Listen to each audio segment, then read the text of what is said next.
Ya, panen kelapa kebun Pak Kecik sana.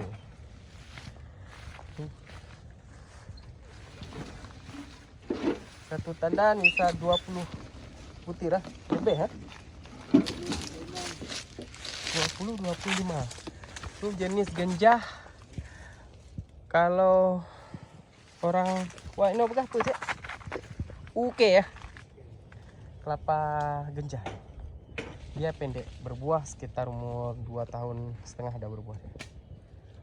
Ini umur berapa dia?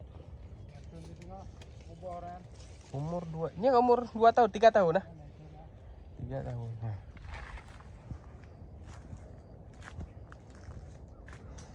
Dia hampir sama dengan kelapa pandan wangi, bedanya di aroma. Ini nggak ada aroma. Kelapa pandan wangi ada aroma. Ada sebatang yang udah berbuah. Ini ya, alhamdulillah. Kelapa itu menjanjikan. Sama dengan sawit.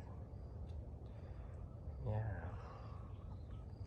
Kalau hari ini harga kelapa itu di kelapa muda kalau petik di kebun ini udah mulai 4.000 kata kecil. Kalau kemarin tuh sebelum mahal ya 2.000. Kalau kelapa tua sampai 8.000-an. Lumayan lah.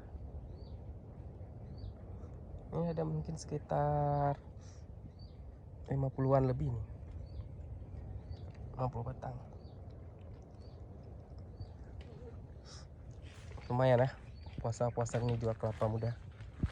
Airnya manis sekali.